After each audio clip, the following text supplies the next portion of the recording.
Alright guys, so welcome to the video. I wanted to show you this Fisherman's Bay game that ended in a draw, and we were in the Hawk 30. It's a really good game, man. I think I could have played it a little better than I did. I was very passive for most of the game, but you guys know my playstyle, right? So this is going to be the north spawn. When I'm in the Hawk 30, the Hawk 30 kind of lacks concealment for a light tank, right? It's about 40% with my scouting setup, maybe 41% or so. But against an even, like, you're going to get outspotted, right? So I like to come to this area where there's hard cover. You have a couple of options, right? I've outlined these for you guys. You can come to this corner right here. You can try and do something in this bush line here. You can get really aggressive and try and rush here if you want. You can also go to this corner over here. We have a couple people over here.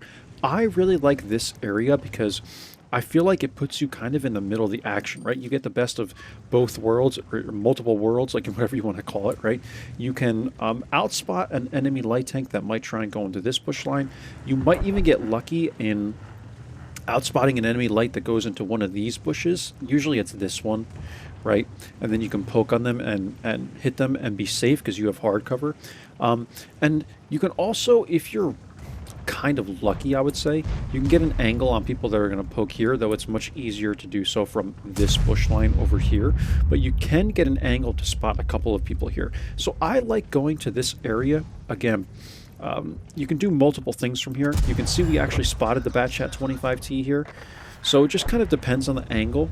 I think maybe even like Shar or Udez or someone else might have shared that spotting damage with me. I'm not sure because we got 470, but he died completely. So I guess someone shared it with me. And then the Saladin appears here. He's, I guess, trying to do like some sort of active run or something like that. I'm not even sure what he was doing there. Maybe he just wasn't a very good player. I guess he was trying to like spot or whatever.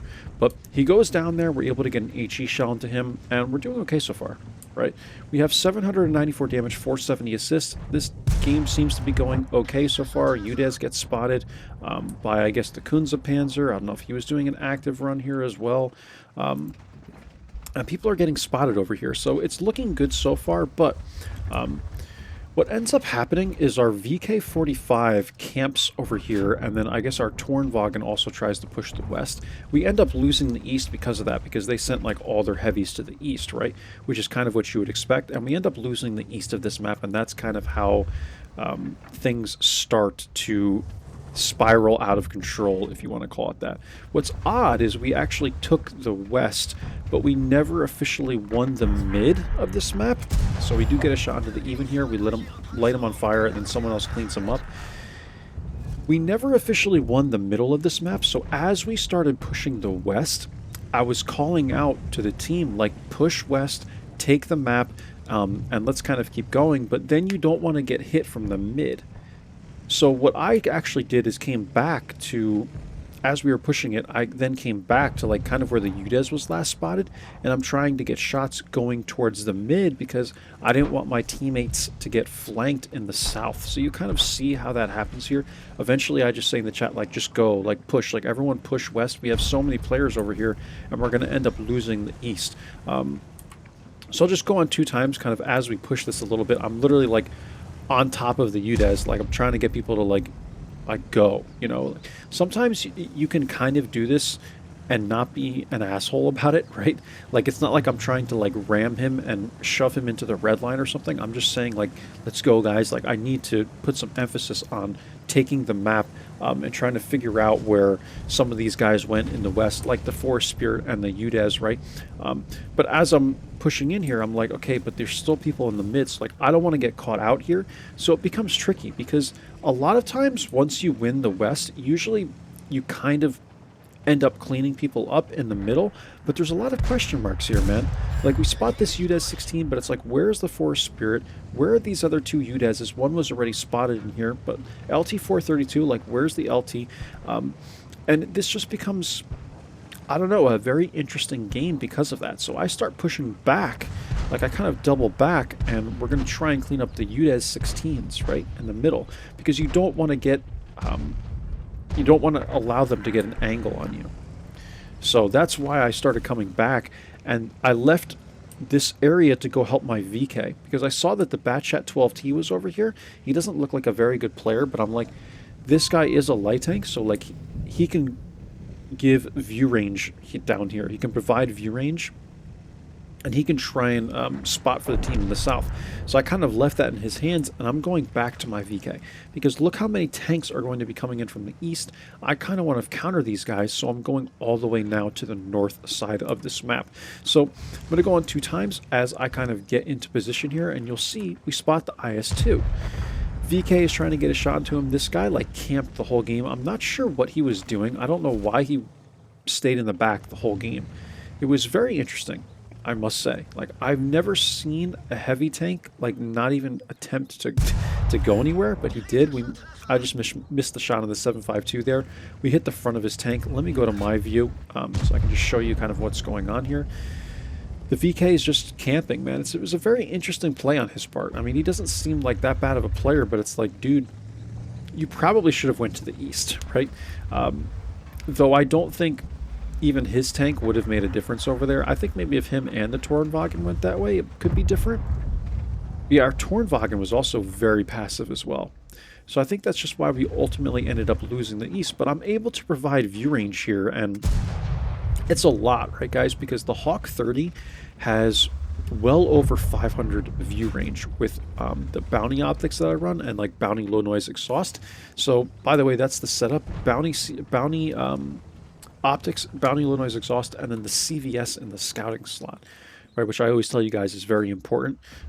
Whenever you're playing lights on a map that you know you can be spotting on, always throw the CVS in the scouting slot because you get the extra bonuses to the piece of CVS equipment. Right, you get more reduction of concealment on the move and more reduction of concealment behind foliage for the enemy players. So that's very, very helpful. Right, it's much better than throwing optics or your low noise exhaust in the scouting slot.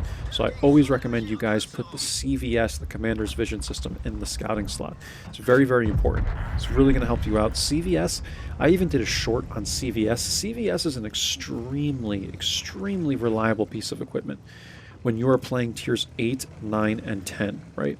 You can't have CVS at 7 or below.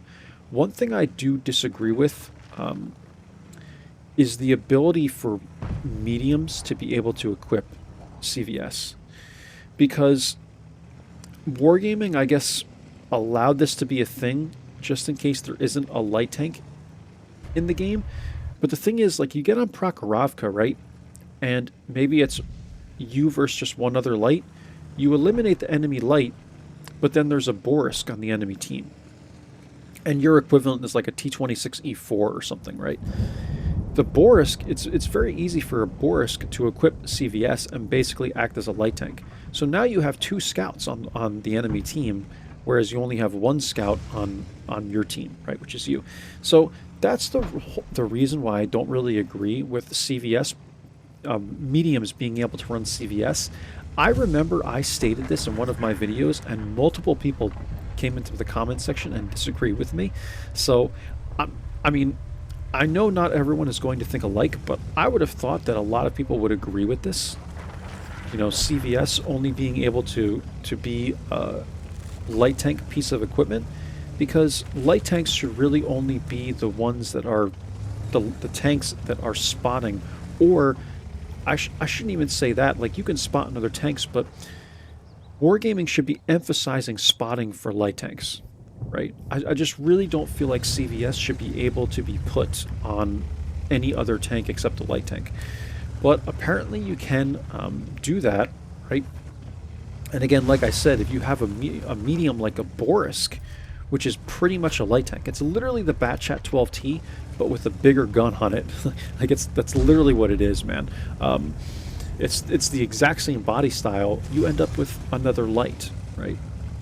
If you're going to have a Borisk on the enemy team, and sometimes there's multiple Borisks. So this is just why I feel like it's stupid, but again, apparently that was controversial, and multiple people disagree with it.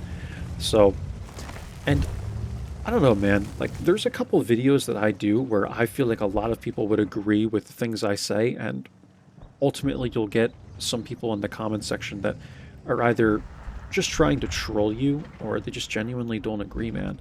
But I do like doing those slightly clickbaitish videos every now and then, not for the extra views, but just so you guys can see something different. Like recently we did the W&8 video, right? And we had a couple people in the comments section saying like, oh yeah, you are a low tier stat patter. And I was like, all right, fair enough, man. Like I have to just stop taking offense to these, you know, slightly trollish comments. And even then, it's not like people are wrong. Like I play for marks, right? I stated that. Um, this this is my second account, so I guess it's just the way I play, but I like to 3 mark my lights before I even really move up, with the exception of premiums. And also like the Covenanter, I'll play that tank as well. And there's certain tanks that I played a lot of. The Even 90 took me a really long time to mark, but I'll still play a couple other tanks on occasion, like maybe the 12T or something like that, which is I would consider mid-tier or even low-tier for some people. And because I go up every tech tree at the same time, I think that's why I don't have a lot of high tiers yet, because I've been working my way up. I don't have a press account or anything, you know, and I'm not a CC, like an official wargaming CC, so I don't have a press account. I don't get like free premium time and all that. I'm not sponsored by wargaming, so I'm still kind of like a half, what I always call myself, a half free-to-play player, right? So we're getting the shot into the M6Y, coming back to the north, going to the south, coming back to the north, right? Trying to figure out what we need to do here. But yeah, I consider myself like a half free-to-play player. And so it takes some time, man, right? To go up the tech trees. And I'm at like the tier 9s and tier 8s and even like the tier 7 for the German lights right now. So eventually my average tier is going to continue going up as I play these higher tier vehicles. But I like to 3-mark the tanks as I get them. On the tier 8s, I might accept a 2-mark and continue to move on. But for the 6s, for the 7s, I like to 2-mark the vehicle, right? Or I'm sorry, 3-mark the vehicle before I even move on. So we've done that with a lot of tier 6s. We've done that with actually a lot of tier 5s, tier 6s, tier 7s, a couple 8s, even a couple 9s. I haven't marked a tier 10 yet, but I'm sure I will at some point. And that's where I stand right now, right? So on the wheelies, we're going to be at the EBR 90. We're going to be at the tier 8 for the Chinese light. The German light, we're at tier 7 again.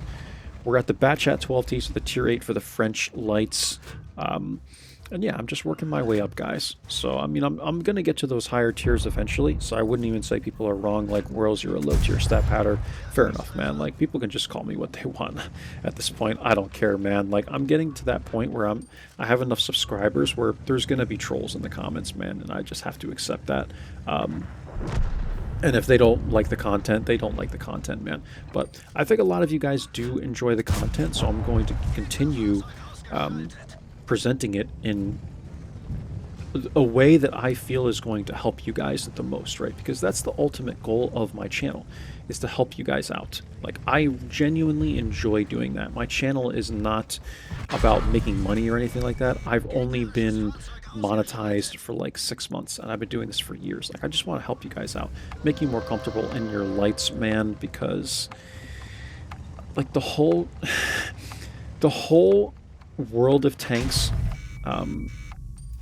community is always harsh on light tanks, man. They're always harsh on light tank players, especially in the chat. Like, people are always crapping on lights, man. And I just want you guys to be comfortable, right? Like, I'm one of those people that genuinely likes helping other people out, and it sounds corny to say that I like helping you guys out to play a video game, but if it's a way I can help you guys out, I'm going to do it, right? It's just the way I was raised. Like, my parents are the same way. I like helping people out in any way I can, so that's the reason for my channel. For the newer players that might watch this whole video, the newer subscribers, rather, that's really the ultimate goal of my channel, right? So, as I've been talking about this, we ended up going to the north again, supporting the VK, and eventually these guys from the south pushed into us. We lost our Tornwagen. I took a shot from the BZ. We were able to clean him up, though, and the UDES as well. 4 Spirit and 752 try to push into the VK, but this ends up being a draw. Hopefully you guys didn't mind the bit of rambling. But I do like to give, like, some overview from time to time about why my channel is the way it is, like why I present my content the way I present my content. Again, I don't claim to be a Unicum player, but the ultimate goal is to help you guys out. And like, if people want to call me a low tier stat patter because I go for 3 marks, it's like, that's fine, man.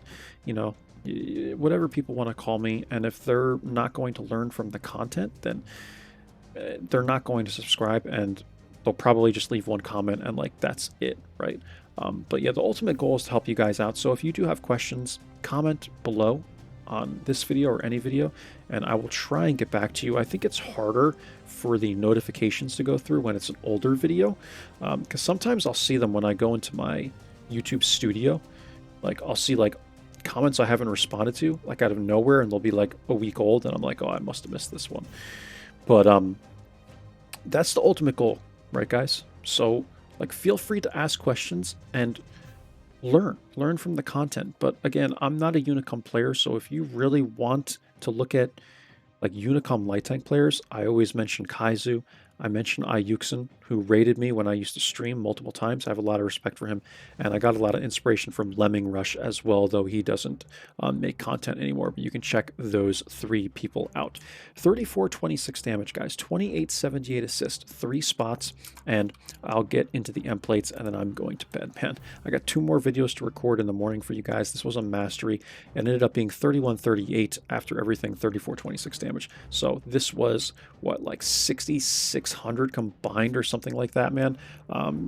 Quite a bit combined, and we were top here by experience, top by damage. We tried our best, guys, but I felt like I was just running back and forth and probably could have made a slightly more aggressive play at some point in this game, but I think we did everything we needed to do ultimately, and we came out with a draw. I mean, look at the team, man.